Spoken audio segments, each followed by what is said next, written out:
انہوں نے آپ سے کہا، اے محمد صلی اللہ علیہ وآلہ وسلم، اگر آپ اللہ کے سچے رسول ہیں تو ہمارے 3 سوالات کے جوابات بتا دیں۔ پہلا سوال یہ ہے کہ اصحاب کہف کون تھے؟ دوسرا سوال ہے کہ ذوالقرنین کون تھے؟ اور تیسرا سوال ہے کہ روح کیا چیز ہے؟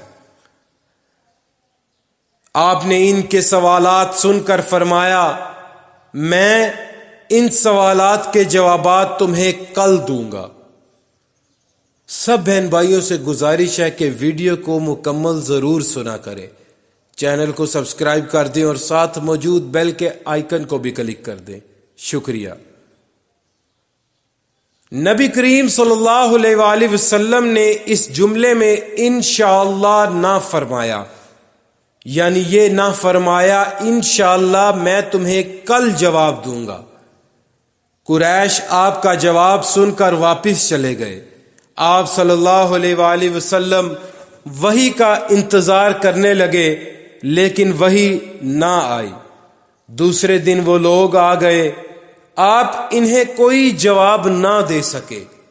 وہ لوگ لگے باتیں کرنے۔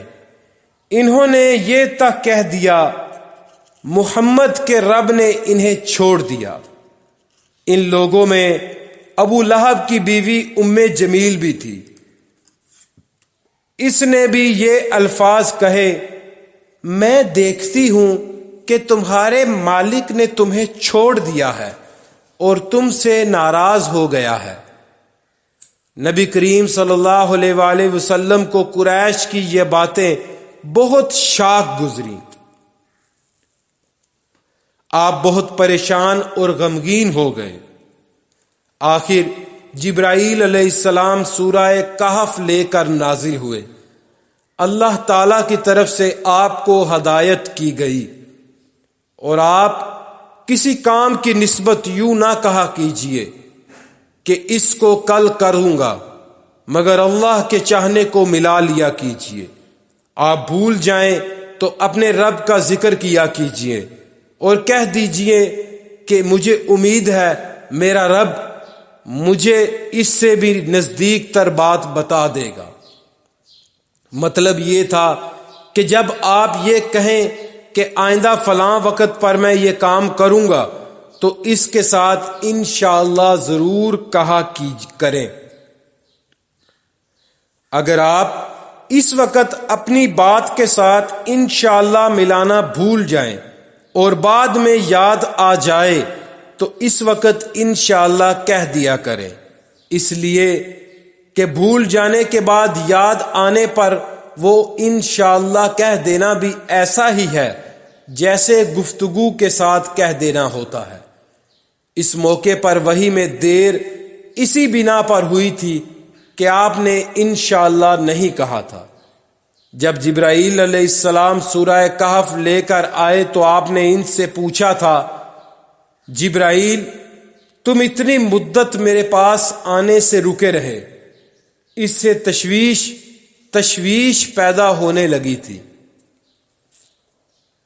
جواب میں جبرائیل علیہ السلام نے عرض کیا، ہم آپ کے رب کے حکم کے بغیر نہ ایک زمانے سے دوسرے زمانے میں داخل ہو سکتے ہیں، نہ ایک جگہ سے دوسری جگہ جا سکتے ہیں۔ ہم تو صرف اس کے حکم پر عمل کرتے ہیں، اور یہ جو کفار کہہ رہے ہیں کہ آپ کے رب نے آپ کو چھوڑ دیا، تو آپ کے رب نے آپ کو ہرگز نہیں چھوڑا، بلکہ یہ سب اس کی حکمت کے مطابق ہوا ہے۔ پھر حضرت جبرائیل علیہ السلام نے آپ کو اصحاب کہف کے بارے میں بتایا، ذوالقرنین کے بارے میں بتایا، اور پھر روح کے بارے میں وضاحت کی۔